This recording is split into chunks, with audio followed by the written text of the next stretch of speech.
어, 3.1절 105주년을 우린 보내었었는데요. 105년 전에 3.1 만세 운동을 불렀던 우리 믿음의 선배들의 그 함성을 기억하면서 다시 한번 나라를 사랑하는 마음으로 나라를 위해서 기도하시는 우리 동강의 모든 성도들이 되셨으면 좋겠습니다. 또 사순절을 보내고 있는데요. 이 사순절 기간 동안 그 십자가의 신비, 그 십자가의 의미를 깊이 묵상하시면서 십자가 앞으로 한 걸음 한 걸음 더 나가시는 시간이 되셨으면 좋겠습니다. 이 시대를 한마디로 말한다면 기적을 상실한 시대가 되었습니다. 18세기의 서양에서는 이 계몽주의라는 것이 유행을 했었는데요. 이것은 과학기술과 더불어서 인간의 이성을 아주 신뢰하는 그런 경향입니다. 그러니까 자연현상을 과학 법칙으로 모두 이제 설명할 수 있다고 생각을 하면서 성경에 나오는 이런 기적들은 하나의 비과학적인 것으로 여겼던 것이죠. 또 20세기에 들어가면서 과학기술이 비약적으로 발전을 했지 않습니까? 그러면서 이 기적에 대한 기대감들이 점점 줄어들게 됩니다. 개인주의가 확산되고 또 종교의 영향력이 줄어들면서 기적을 우리가 기대하는 일들이 점점 줄어들게 된 것이죠. 그러나 교부 어거스틴은 이렇게 말합니다. 기적은 자연에 반대되는 것이 아니다. 단지 우리가 자연에 대해 아는 것에 반대될 뿐이다. 우리는 자연에 대해서 잘 안다고 생각하지만 사실은 잘 모르는 것입니다. 그래서 우리가 모르는 부분들이 많기 때문에 기적이라고 말할 수 있는 부분들은 많은 부분들을 차지하고 있는 것이죠. 유명한 신약학자인 크레이그 키너는 오늘날에도 기적이 일어난다는 책을 썼습니다. 그는 많은 사람들이 오늘날에는 더 이상 기적을 믿지 않지만 기독교에는 처음부터 기적을 체험하면서 계속되어 왔다고 말하고 있습니다. 지금도 전 세계에서 계속해서 하나님의 초자연적인 기적이 일어나고 있다고 말하고 있는 것이죠. 키너는 이 책에서 다양한 사례를 다루고 있으면서도 기적에 대해서 몰입하는 것에 대해서 경고를 하고 있습니다.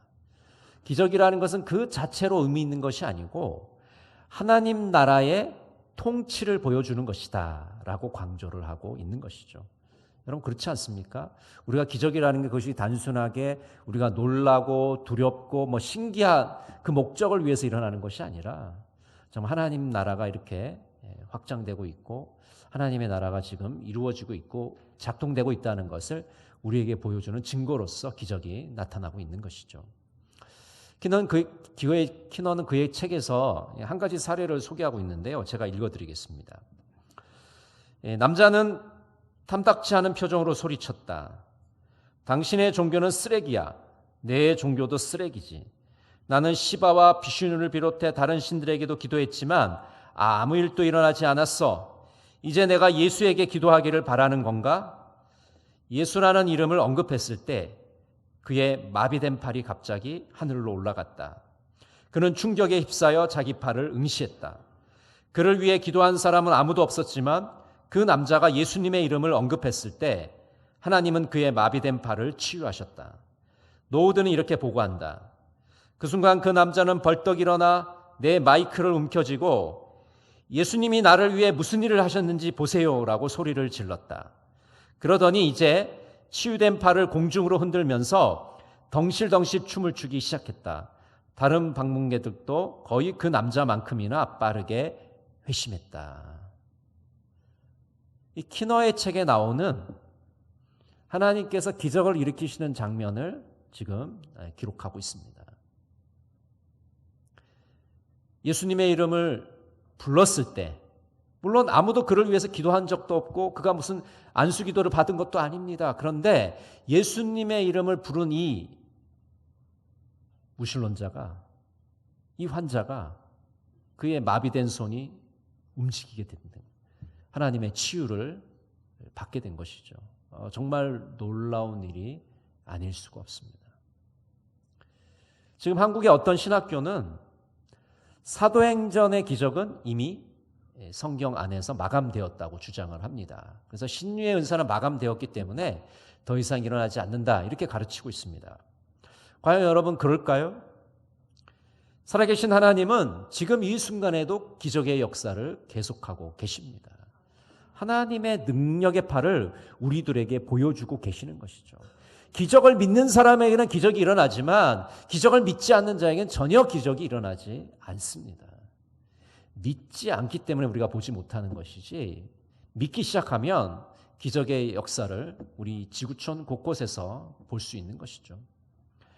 오늘 본문 말씀은 급식 기적이라고 불립니다. 하나님께서 빵과 물고기를 먹이시는 것이죠.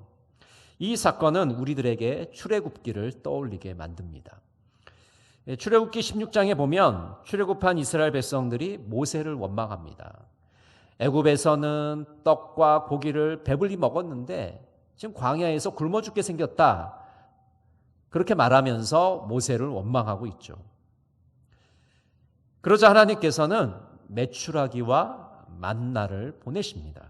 하늘에서 먹을 것이 떨어지는 놀라운 일이 벌어지게 된 것이죠. 마가복음 6장과 8장에서도 주님께서 먹을 것을 공급하십니다. 마가복음 6장에는 오병이어의 기적이 나타나고 있습니다. 마가복음 8장에는 칠병이어의 기적이 나타나고 있습니다. 이 두 기적을 우리가 비교해 보면 참 흥미로운데요. 오병이어의 기적은 5천 명이 먹고 유대인들이 그 대상이었습니다. 그리고 배불리 먹고 12광주리를 거둡니다. 이 칠병이어의 기적은 유대인들이 아니라 주로 이방인들이 대상이었고 4천 명을 먹입니다. 그리고 7광주리를 거두게 되는 것이죠. 이 두 기적은 마가복음 4장 41절의 질문에 대답을 해주고 있습니다. 우리 마가복음 4장 41절 말씀 같이 한번 읽어보겠습니다. 그들이 심히 두려워하여 서로 말하되 그가 누구이기에 바람과 바다도 순종하는가 하였더라. 그가 누구이기에 예수님께서 폭풍우가 몰아치는 그 갈릴리 바다에서 바람과 바다를 잔잔하게 만드십니다. 그래서 제자들은 그가 누구이기에 라고 질문하고 있죠. 그는 누구인가? 예수님은 누구이신가? 여러분, 예수님은 누구이십니까? 예수님은 바람과 바다를 잔잔케 하시는 하나님의 아들이십니다. 그분은 기적을 일으키시는 분입니다. 강력한 능력을 가지고 계신 분입니다. 기적을 통해서 하나님의 나라를 보여주시는 분이십니다. 우리 그리스도인들은 기적을 만드는 자는 아닙니다. 기적의 목격자이고 기적의 전달자입니다. 하나님의 기적의 증인들인 것이죠. 그렇다면 우리는 오늘날 어떻게 하나님의 기적을 체험할 수가 있을까요? 기적의 스위치를 켜야 됩니다. 물론 우리가 기적을 만드는 자는 아니지만 그 기적을 체험하기 위해서는 스위치를 눌러야 됩니다. 이미 전기는 흐르고 있습니다. 스위치는 단절을 시키고 전원을 켜주는 역할을 하는 것이죠. 그래서 우리가 스위치를 켜게 되면 지금 역사하고 계신 하나님의 능력을 우리가 목격하게 되는 것입니다. 첫 번째 기적의 스위치는 불쌍히 여기는 것입니다. 우리 마가복음 8장 1절 2절 같이 한번 볼까요? 그 무렵에 또 큰 무리가 있어 먹을 것이 없는지라 예수께서 제자들을 불러 이르시되 내가 무리를 불쌍히 여기노라. 그들이 나와 함께 있은지 이미 사흘이 지났으니 먹을 것이 없도다. 예수님과 함께 광야에 있던 사람들이 사흘이 지났는데 먹을 것이 없는 거예요. 사흘 동안 지금 쫄쫄 굶고 있습니다. 예수님은 이들을 보시고 불쌍히 여기십니다. 이 불쌍히 여긴다는 단어는 이런 의미예요. 공궁에 처한 상대방을 바라보면서 나의 오장육보가 움직이는 겁니다. 동정하는 거예요. 그것이 바로 불쌍히 여긴다는 뜻입니다. 여러분, 우리의 내장이 어려움에 처한 상대를 보고 동정심을 가진다는 거예요. 얼마나 놀라운 표현입니까? 이 오장육부가 움직인다는 거예요. 너무 불쌍히 여긴다는 거죠.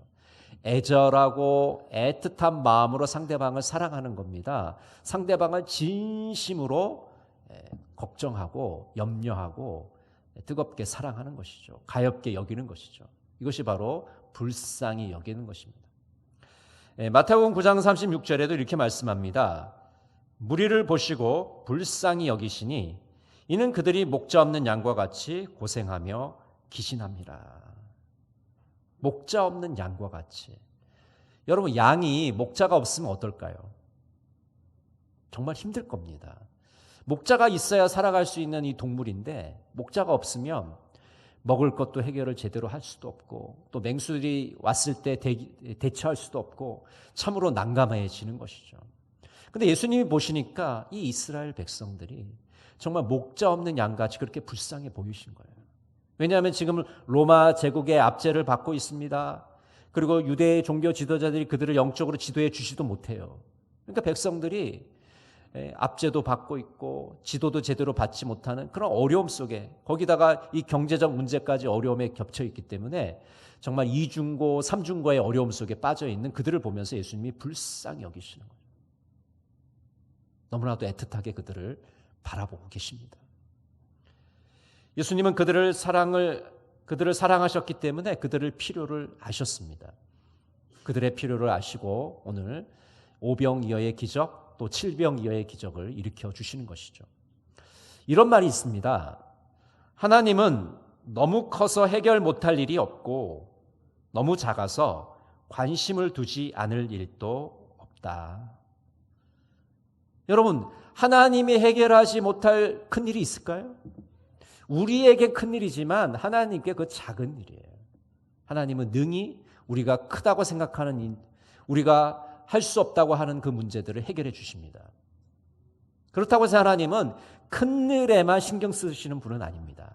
우리의 작은 신음소리도 들으시고 우리에게 작은 관심을 보이시는 분입니다.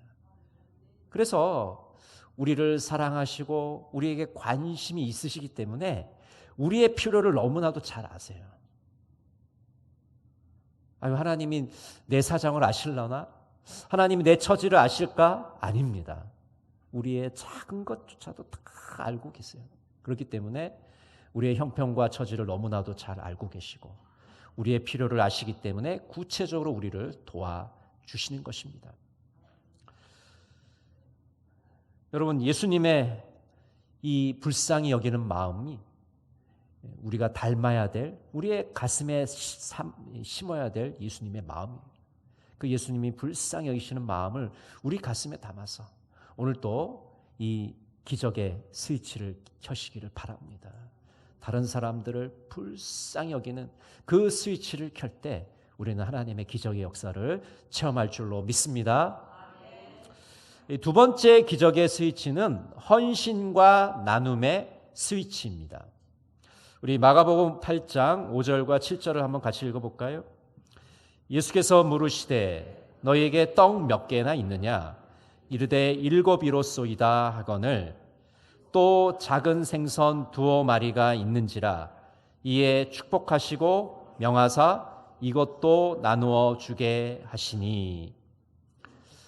마가복음 8장 4절에 보면 예수님께서 이 사흘씩이나 굶은 백성들을 염려하고 걱정하시는데 제자들은 굉장히 어리석은 대답, 불신의 대답을 합니다. 이렇게 말해요. 제자들이 어느 누가 무슨 수로 이 모든 사람들이 먹을 만한 빵을 마련할 수 있겠습니까? 예수님이 제자들에게 기대한 대답은 이런 게 아니에요. 그런데 제자들은 너무나도 둔하고 믿음이 없는 대답을 하고 있습니다. 그런데 이와 비슷하게 모세도 비슷한 반응을 보인 적이 있어요. 민수기 11장 21절 22절에 보면 이렇게 말씀합니다. 모세가 되물었다. 저를 둘러싸고 있는 백성의 보행자가 60만 명입니다. 그런데 주님께서는 그들에게 내가 고기를 주어 한 달 내내 먹게 하겠다 하고 말씀하시나 그들을 먹이려고 양떼와 소떼를 잡은들 그들이 만족해 하겠습니까? 바다에 있는 고기를 모두 잡은들 그들이 만족해 하겠습니까? 여러분, 믿음의 사람 모세도 하나님께서 한 달 내내 이스라엘 백성들에게 고기를 먹이시겠다고 하니까 이런 반응을 보였어요. 아니, 지금 백성들이 60만 명이나 되는데 그 사람들 어떻게 고기 먹이시겠습니까, 하나님? 소와 양을 잡겠습니까? 아니면 바다의 물고기를 대시겠습니까? 이거 불가능한 겁니다. 미션 임파서블입니다. 라고 대답하는 거예요. 근데 여러분, 모세는 이런 반응을 보였지만 하나님은 어떻게 하셨어요? 메추라기를 보내셔서 이스라엘 백성들을 배불리 먹이셨습니다. 예수님의 제자들도 이미 오병이어의 기적을 체험했습니다. 5천 명이 먹는 것을 눈으로 봤단 말이죠.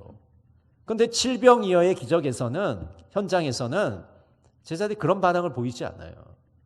마치 오병이어의 기적을 체험하지 못한 사람처럼 반응합니다. 예수님, 그거 불가능해요. 이 모든 사람 어떻게 먹이겠습니까? 이 수천 명이나 되는 사람 어떻게 먹이시겠습니까? 그런 불신의 반응을 보이는 것이죠. 근데 예수님은 그 제자들의 믿음 없는 반응을 정면으로 돌파하십니다. 깨트려 버리세요. 그러면서 너에게 먹을 것이 있느냐 이렇게 질문하십니다.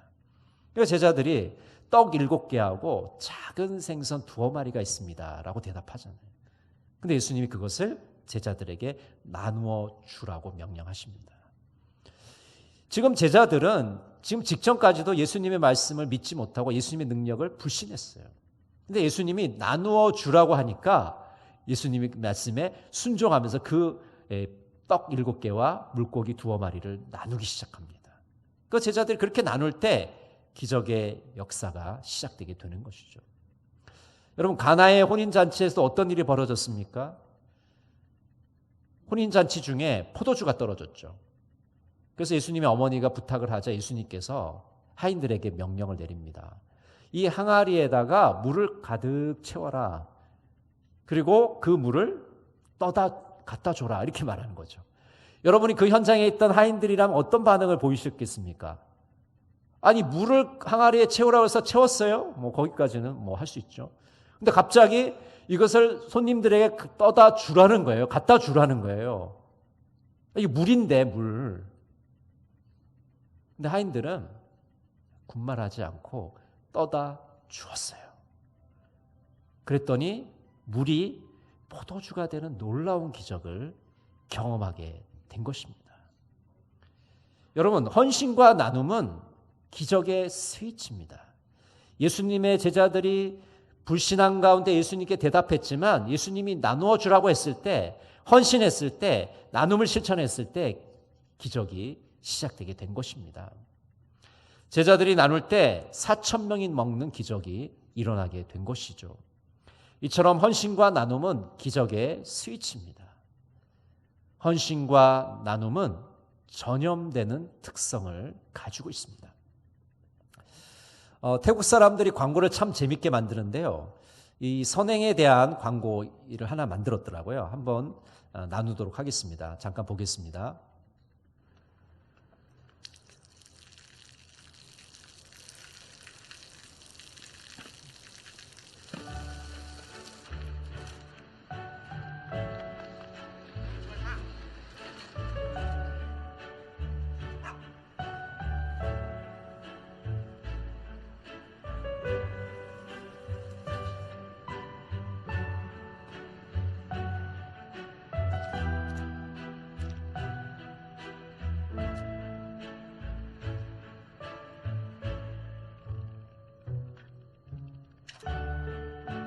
เขาจะได้อะไรถ้าเขาทำแบบนี้ทุกวัน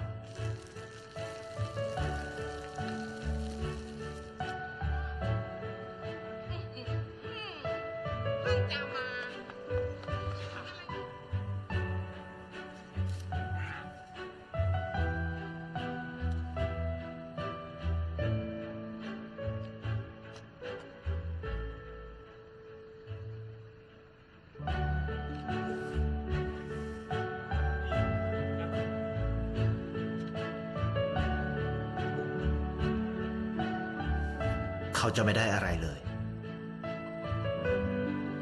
ไม่ได้รวยขึ้น ไม่ได้ออกทีวี ไม่มีใครรู้จัก ไม่ได้มีชื่อเสียงที่มากขึ้น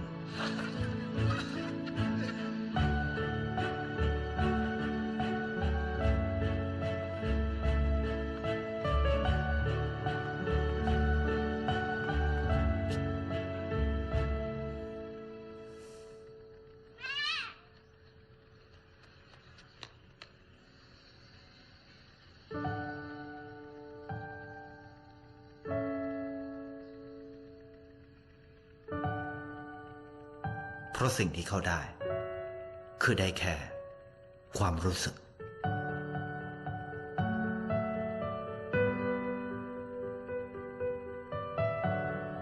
ได้เห็นความสุข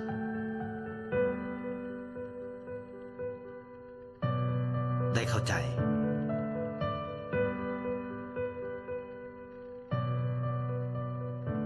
ได้ความรัก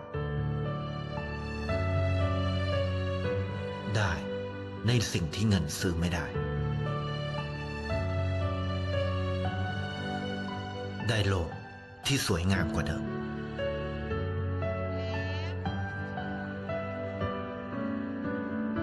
ในชีวิตคุณ อะไรคือสิ่งที่คุณต้องการมากที่สุด ไทยประกันชีวิตเชื่อในความดี 여러분 이 영상 보시니까 마음이 좀 어떠세요? 따뜻해지십니까? 이 척박한 세상에서 가난한 청년이 뭐 아무것도 아니에요. 사실은 뭐 그 작은 선행들, 자기 가진 것들을 나누었는데, 그러나 그 작은 것들이 삶에서 놀라운 기적들이 하나씩 일어나는 것을 발견하게 됩니다. 우리가 헌신과 나눔이란 이 스위치를 켤 때 비록 인간의 눈에 보기에는 작은 것이지만 하나님께서 그 작은 것을 사용하셔서 놀라운 기적의 역사를 일으키실 줄로 믿습니다. 세 번째 스위치는 하나님께 감사하는 것입니다. 우리 마가복음 8장 6절 7절을 천천히 한번 같이 읽어볼게요. 예수께서 무리를 명하여 땅에 앉게 하시고 떡 7개를 가지사 축사하시고 떼어 제자들에게 주어 나누어 주게 하시니 제자들이 무리에게 나누어 주더라. 또 작은 생선 2마리가 있는지라 이에 축복하시고 명하사 이것을 나누어 주게 하시니. 예수님께서 떡 7개를 가지시고 축사하시죠. 여러분 이게 보통 우리나라에서 축사라는 말은 기쁜 일이 있을 때, 축하할 일이 있을 때 인사 말씀을 하는 거예요. 그걸 축사라고 그러는데 여기선 그런 뜻이 아니라 하나님의 은혜를 기억해서 하나님께 감사를 드리는 겁니다. 주로 식사의 자리에서 그 식사를 주신 분께 감사드리는 것이 축사예요. 그런 의미로 쓰인 겁니다. 또 예수님께서 이 생선 2마리를 가지고 축복하시잖아요. 근데 이 축복이란 말도 하나님을 찬양하다, 하나님을 찬송하다는 뜻이 담겨져 있습니다. 그러니까 하나님께서 베풀어 주신 그 지금 이 기적에 대해서, 이 놀라운 은혜에 대해서 하나님께 감사하고 또 하나님을 찬송하고 있는 그런 모습을 우리가 보게 되는 것이죠. 그렇게 하나님께 감사하고 찬송 드릴 때 하나님께서 놀라운 역사들을 일으키시는 것을 우리가 보게 됩니다. 우리도 마찬가지죠.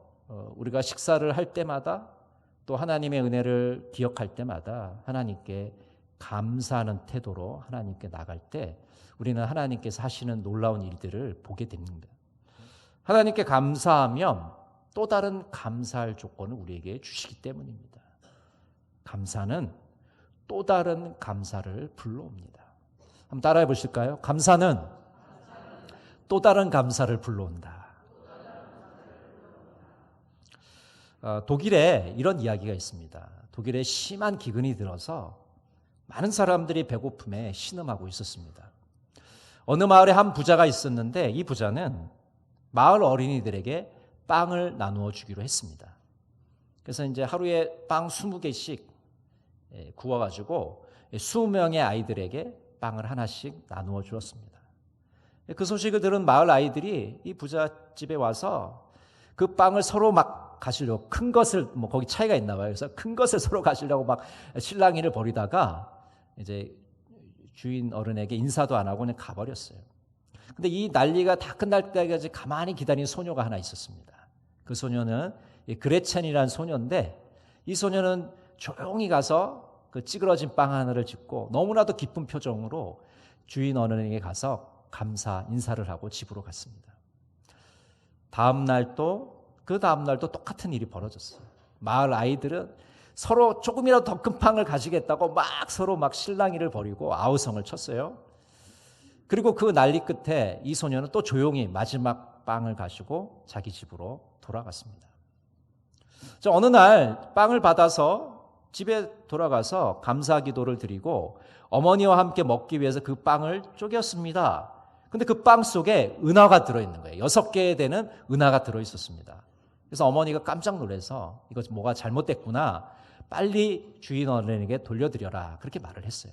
그래서 그레차는 이 돈을 가지고 그 어른을 찾아가서 사실대로 말했습니다. 그러자 그 주인 어른은 이렇게 대답했습니다. 그레차나, 이 돈은 내가 빵 속에 넣었단다. 이 돈은 감사할 줄 아는 마음씨 착한 소녀에게 주는 상이란다.